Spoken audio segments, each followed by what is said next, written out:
I'm Damien Fowler. And I'm Eileen Sliffring. And welcome to this edition of The Big Impression.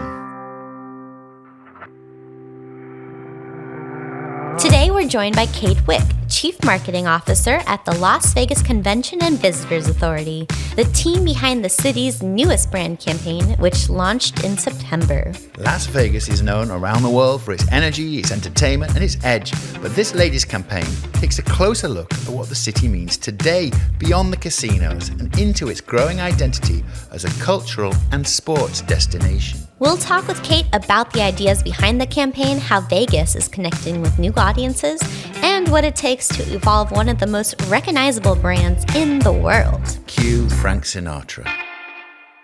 It's okay, you have an unusual role in that you represent a city. It's an iconic one, but could you tell us about the role? That's exactly right. So I work for the Las Vegas Convention and Visitors Authority. Nobody knows what that is or what that means. So really, I shorthand it and I say I am the CMO for Las Vegas. Las Vegas is my product, which is very unique. It is a city. It's a destination. It's unbelievably dynamic. And what's so unique and thrilling for a CMO of Las Vegas is that our product is always changing, always evolving. If you think back, we were known as the gaming destination. We've evolved into, we're the number one hospitality destination in the U.S. with more hotel rooms than any other destination. And we are the entertainment capital of the world. You've got the world's best artists coming and performing on stages across the destination every single night. And we've worked really hard to evolve ourselves into the sports destination as well through a lot of recent things. So really, the exciting thing for me in this role is no one day is ever the same. Our product is constantly iterating and evolving, and that is a marketer's dream come true. Just on that point about the evolution of the city and the perception of it, how fast has that happened in the last, say, 5-10 years? Yeah, absolutely. Incredibly fast. And so today, we are known as the sports and entertainment capital of the world, but less than 10 years ago, we did not have any sports teams. Mm-hmm. Yes, sports has kind of always been in our DNA. We'd host, major boxing matches in the 80s. NFR we've had for decades. NBA, we, hosted their in-season tournament, NBA Summer League. But really, it was through infrastructure development that really led to the explosion of sports today. So what I mean by that is we had T-Mobile Arena, which was a joint venture between MGM Resorts and AEG that enabled NHL to come to town with the Vegas Golden Knights in 2017. 2018, we purchased the WNBA team, which we renamed the Las Vegas Aces. And so now we've got a WNBA team. And then in 2020, of course, with Allegiant Stadium, we welcomed the Raiders. And so now we've got the Las Vegas Raiders. And so actually in 4 years, we went from having 0 professional sports teams to having 3. And we're actively working to bring our 4th to town, which is the Major League Baseball. We're welcoming the Las Vegas A's. Not to mention Formula One. Yes, exactly. And Formula One, now an annual event on our calendar. So these things, it's a lot, and it creates new reasons to come to Las Vegas for our visitors. Mm-hmm. And what we found through research actually is that the sports traveler, number one, we know sports tourism has just exploded, right? The sports traveler, through our research, we found that it creates a new reason to come to Las Vegas. For those that haven't been here before, it creates a reason to explore the destination, see it, consider it, and then ultimately come. And then most importantly, we find that they spend more money than the average leisure traveler. So it's a really rich new audience for Las Vegas. And F1 has definitely exploded that for us too. Do you know by just how much more do they spend? It's usually anywhere from $500 to $800 more per trip. Wow, that's a lot. Yes. Yeah. And the rest on gambling. Anything extra? It's funny. Gambling hasn't been, revenue from gaming hasn't been like the primary source of how consumers are spending their, their budget while they're in town. Hasn't been that for over a decade. Wow. And I think it speaks to the diversification of the experience in Las Vegas. And when I say we're the entertainment capital of the world, we absolutely are. People come here to see shows, to see comedians, to experience not just like a touring show, but unbelievable residencies where, our property resorts will build these amazing theaters where Lady Gaga performs, Bruno Mars performs, Adele performs. They'll create these residencies, which is unlike nowhere else in the U.S. or world. I mean, I've been aware of that. I mean, obviously it goes right back to the Rat Pack, but more recently, like Sting had a residency there. Yes. I've been aware. I just saw Backstreet Boys at the Sphere. Which was probably mind-blowing, right? That's a whole nother level to the entertainment experience where it's just completely immersive. That has changed the game for live music. The perception of Vegas has changed or is changing. And maybe that teases up to talk a little bit now about the new brand campaign and why this is the right moment to do it. Yeah, absolutely. So we just launched a new campaign September of this year, so just a couple weeks ago, really. And the intent behind it is this notion that there are so many different reasons to come to Vegas, but there are also so many different vacation options. What we wanted to do was break through the noise and make sure that people understood that Vegas is the ultimate destination. Regardless of the experience you're looking for, we have it all. The breadth and depth that exists within our destination it's uncomparable to any other destination. So we needed to get out there and get that message out there in big form. And why now? What we found was through a lack of big brand messaging over the summer, we actually took a hit with a lot of negative headlines. And so we needed to get in front of that. And I think one of the big takeaways for marketers out there is that if you're not actively talking about your brand day in and day out, you create room for others to create their own narrative.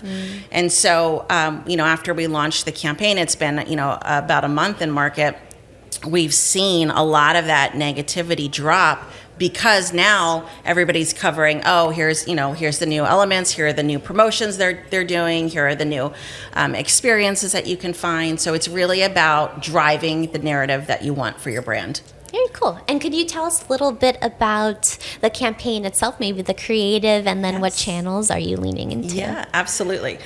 In looking at how we were going to develop the work around this new brand campaign, what we wanted first and foremost was to be really authentic about Las Vegas and be very unique to a message that only Las Vegas can deliver. And so we took inspiration from our iconic Welcome to Fabulous Las Vegas sign. So it's the sign that exists literally on Las Vegas Boulevard as you drive into town. And that sign, it's 65 years old today, but it is more iconic. And the awareness on that it puts it as one of the highest assets within our portfolio. So you think Las Vegas, you think of Bellagio, you think of Wynn, even Luxor, or all these amazing resorts. When we show that sign, the amount of awareness of what that is and where it is and what it's for just exceeds every other asset that we have out there. So we took inspiration from that. We took the neon, the lights, the notion of setting the example of fabulous Las Vegas. That's the experience that our visitors can come to expect when they come to Las Vegas. So it truly has been our brand promise for over 65 years. So that's the inspiration behind the campaign. Yeah, I can see that sign now. Yes, that's right. Yeah, that's right. Do you have a sense of the audience that you're trying to reach, and through, I guess, which channels are you trying to reach them? Yeah, so we have a really diverse audience set, which is very unique for a marketer, which usually has like a single product or they've got a very specific audience for that product. Vegas is really the 21 and older adult playground. And so if you look at just like an average audience, it's like a 45-year-old split, 50-50 male, female, etc. But what we offer is an unbelievable, unbeatable experience at every single price point. So we, absolutely cater to that high-end luxury market, the luxury traveler, all the way down to the entry level budget conscious traveler. And so we've got products from like a circus all the way up to like a Wynn Las Vegas. And so for us, our audience is very broad, but generally it's adult travelers, people that have traveled in the past year looking to travel again. We just had Marriott on the podcast. Yes. And we were talking about how more travelers now are like singles and single people. And I would think that might be particularly true for Vegas for some reason. People are coming for a new experience and to get away. I think that's exactly right. Not necessarily like single travelers, but the idea of it's a getaway, it's a new experience. What we find from our visitors is, number one, it's really high repeat visitation, because every time they come, they're finding something new. So we usually get at least 80% repeat visitation from our visitors and really high satisfaction rate. But it's that mindset of wanting to try something new for sure. Yeah. One thing that just occurs to me as we're talking is that how the awareness of Las Vegas has been so kind of embodied in so many movies and TV shows. I was just thinking, I watched The Studio recently, the Seth Rogen show, which I think that has a culmination in Vegas. I actually haven't seen it yet, so no spoilers on my list. I was thinking about Ocean's 11. You can go back and back, you have to see it. But that is all kind of part of the kind of braided cultural iconography, as it were, of the city, I guess. Yeah, I think movies represent it. You almost have to think of it as like a channel for marketing. It represents an amazing opportunity to like penetrate culture, reach new audiences that you wouldn't normally get to talk to. And so we have a history of iconic movies. Actually, this past summer, you might have seen it, but the F1 movie, that was a partnership that we did with them to make sure that they filmed in Las Vegas and the Las Vegas Grand Prix circuit. That was really important. But again, reaching new audiences, keeping us sort of at the pinnacle and sort of leading culture. Also really awesome to have Brad Pitt lead in that. I'm not going to lie. That was pretty awesome. But yeah, a ton of movies, and it's kind of interesting to think of it as almost like a marketing channel. And not a traditional a lot one, of like free marketing too sometimes, because a lot of things are based in Vegas. Right. On the marketing channel front, I know you had sort of asked about how do we launch the campaign, and it was very much an integrated multi-channel approach. We did everything from brand marketing, product marketing, I call it value, but it's really promotional, as well as experiential. So of course, from a brand marketing point of view, TV or movies are wonderful, but there's also TV, and we launched the campaign actually with NFL kickoff, so September 4th. We know that when people tune into TV, they're tuning in really into an NFL game. That's where the most eyeballs are at any single time. So from a marketing point of view, it's great return on your investment there. So we launched with a 60-second ad, on September 4th on kickoff. But really, it was about making sure that this is not just a TV campaign, but it's a platform that reaches the consumer at every different touch point throughout their travel journey or through their daily life. And so we maximized the viewership by making sure that, yes, we had a TV spot, but we partnered with the Raiders to actually take over the tunnel walk. And so when players arrive at the stadium, any stadium across the U.S., it's usually sort of this gray back-of-house space. And what we did was we installed neon all over the wall as the backdrop. And so it gave our players this sense of pride as they're walking in, where they see this huge, fabulous Las Vegas neon sign, and then they get a bit of a swagger. And then we partnered with GQ to cover sort of the fit that the players are wearing, because that's a whole thing, this sort of new cultural moment where you've got the intersection of professional sports and these athletes and fashion. Right? And so GQ wants to cover that. And so now the backdrop for all of this is the fabulous Las Vegas neon sign that we installed. And so then CBS and ESPN want to cover it because they're like, oh, what's going on with the Vegas tunnel walk? And so every time Vegas shows up, we want to make sure that we're sort of breaking through the clutter. We're doing something very unique, bold, and different. And whatever we do, it's sort of Vegas worthy, right? Cool. So I guess another channel is outdoor. We don't just buy outdoor. We worked with media partners to find these super high impact, spectacular units that just command attention. So, around the corner in Times Square, we have this huge 3D board where you've got a 3D view of the iconic Welcome to Las Vegas sign that like rotates and dice come out, chips come out, an F1 race car comes out, right? It's a showstopper. And when you walk into Times Square, you see people taking pictures of advertising, and that's that like blows your mind. Yes. And then on the other side of the country, we've got an actual neon installation on Sunset Boulevard. So we took, quite frankly, one of the ideas behind the campaign is let's take the neon and export it. Let's take our neon national. And so we've got these big neon relics like all across the U.S. And so this one on Sunset Boulevard is spectacular. And then, you walk across any of our resorts in Las Vegas and you see our neon signs. Launch week, we took over all of our, in our top 10 markets, we took over our digital outdoor boards, and we had a roadblock, for the whole week of launch. So just doing these big, spectacular moments to capture the attention of our viewers. Wow. That's a lot. That you're doing a tremendous amount, but on the other side of it, how are you kind of measuring and tracking all of these moments that you've created? Yeah, I think measurement is incredibly important for any brand. We are actually consistently in market every single week with a research tracker, a brand health tracker. We've been doing it for decades.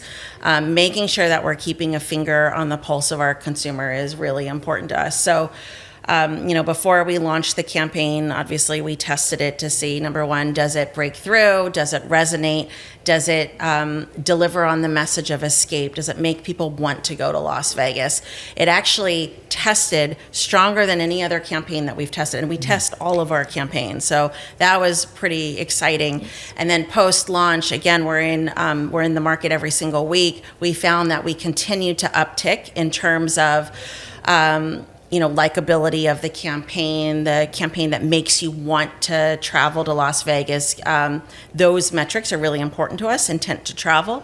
And so it's continued to climb every single week since we've been in market. That's really strong.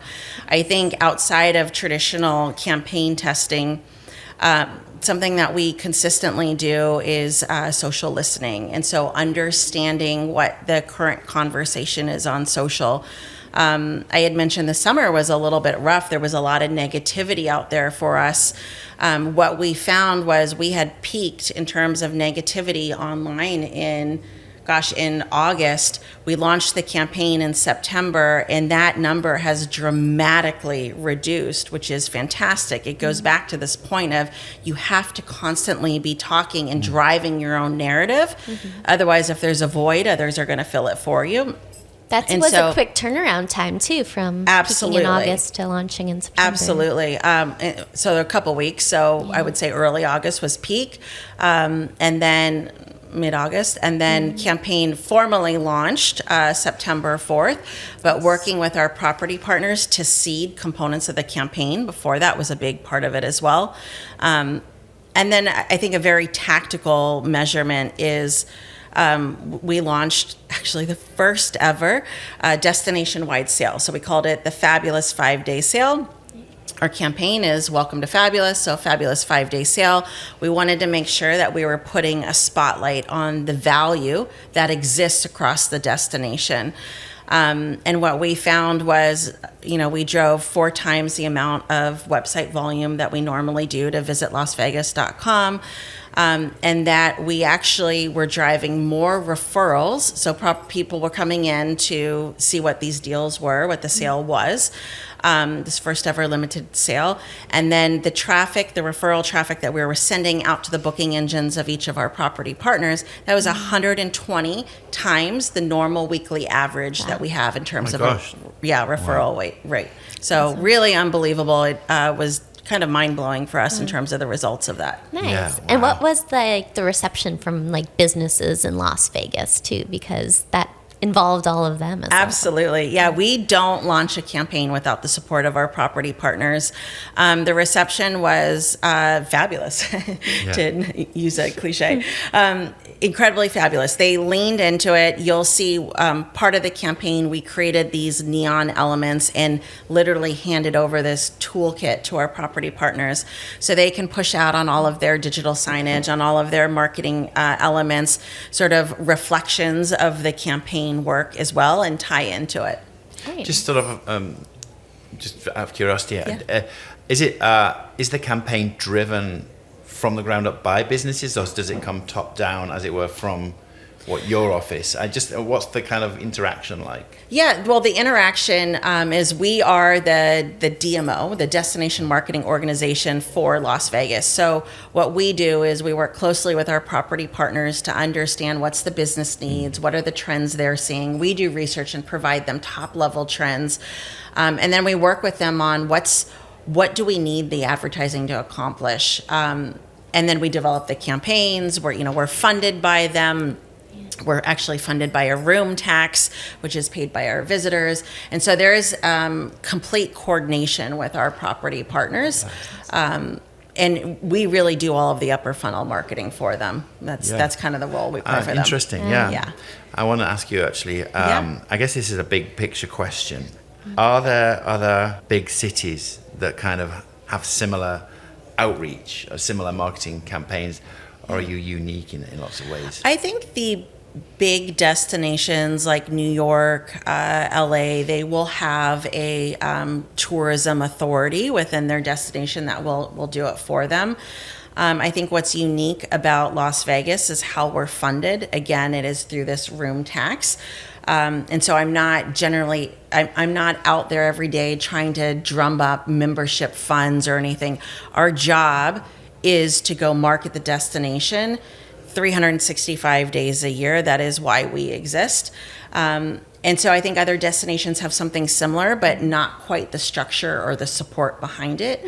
And I think what is unique for Las Vegas is tourism is the number one economic driver for Southern Nevada.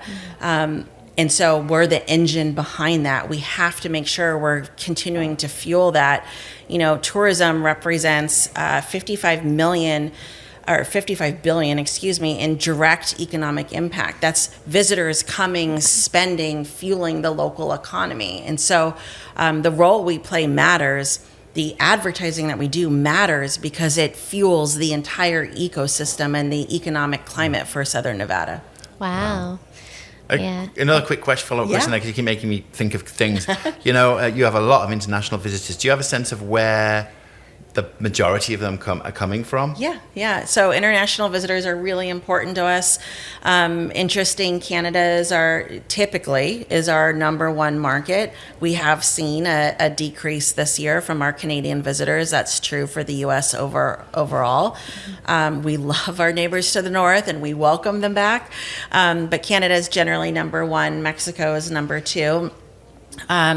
Mexico is still going strong. They've actually seen growth year over year. UK is our number three market. We love our UK visitors, and our partnership with F1 continues to grow that, which is phenomenal.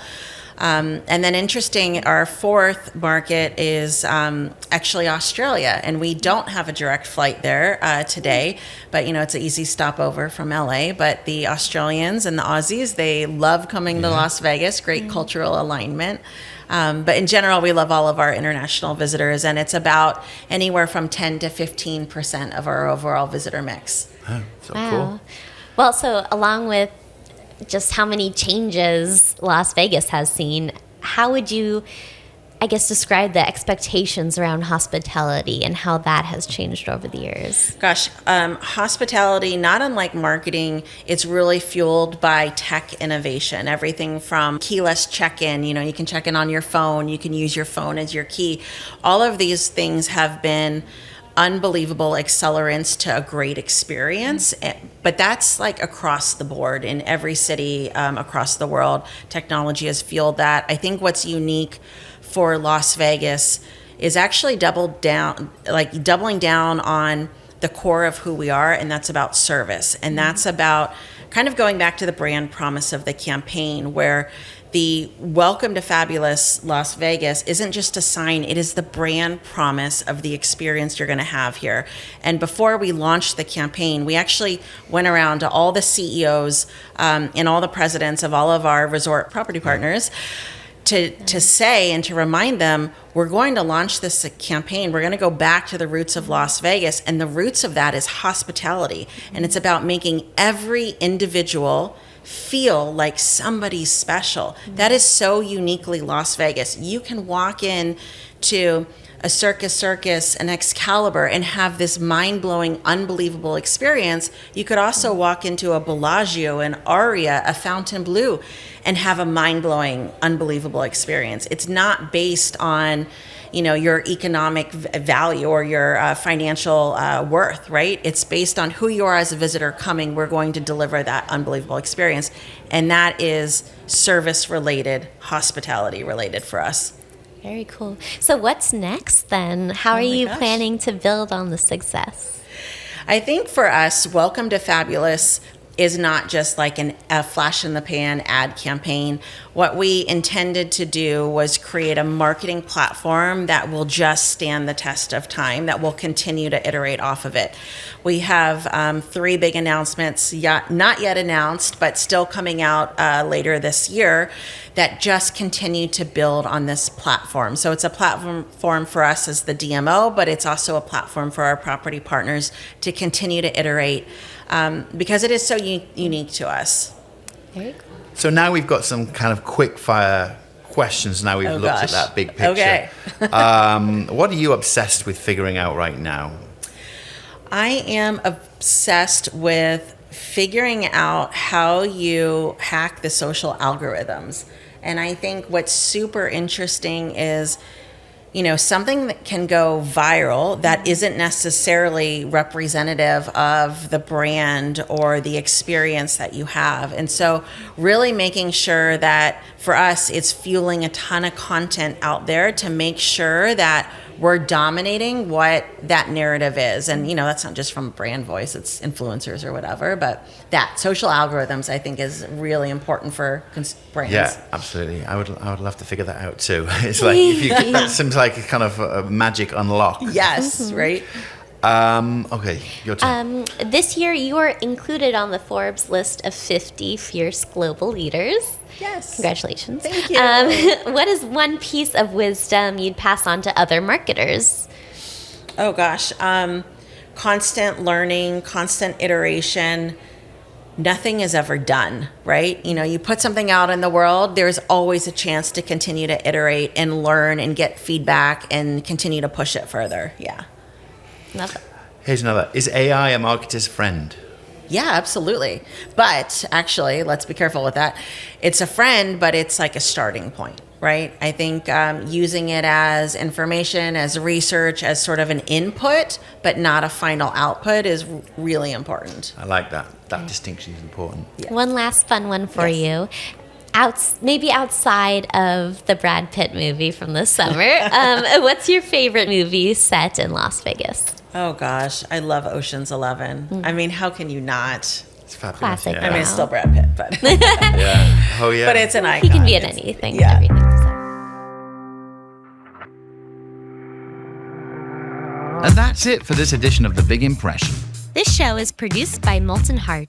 Our theme is by Love and Caliber, and our associate producer is Sydney Cairns. And remember, If you're not actively talking about your brand day in and day out, you create room for others to create their own narrative. I'm Damien, And I'm Elise. and we'll see you next time.